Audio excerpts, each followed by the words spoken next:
শেখ হাসিনা ভারতে গেল, ভারতের প্রধানমন্ত্রী নরেন্দ্র মোদী ভরা সংসদে অপমান। and intimate us at the latest position of Bangladesh. Sheikh হাসিনাকে কেন আশ্রয় দিয়ে চুপ করে রয়েছেন মোদি সাহেব? শেখ হাসিনাকে বাংলাদেশে ফেরত পাঠানোর অনুরোধ কেন সাড়া দেননি? ভারতের পার্লামেন্টে এমন প্রশ্নের মুখোমুখি নরেন্দ্র মোদি। आप हर मस्जिद को छीनना चाहते हैं। आप बताइए 17 करोड़ मुसलमानों को क्या पैगाम दे रहे हैं आप? समाज के सब वर्ग नहीं होते हैं क्या? देश की नारी की बात होती है, देश की सभी नारी नहीं होती है। নাকানি চোবানি দিলেন ভারতের সংসদে নরেন্দ্র মোদীকে, কেননা তিনি অবৈধভাবে কিভাবে শেখ হাসিনাকে জায়গা দিয়েছেন ভারতে।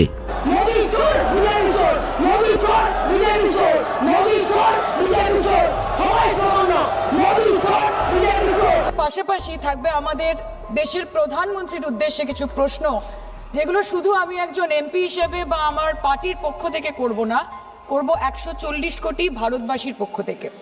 তার জন্য আপনারা আমাকে সরকারের সমালোচক বলতে পারেন, আপনারা আমার বক্তব্যকে রাজনৈতিক উদ্দেশ্য প্রণোদিত বলতে পারেন, কিন্তু দয়া করে আমাকে দেশদ্রোহী তকমা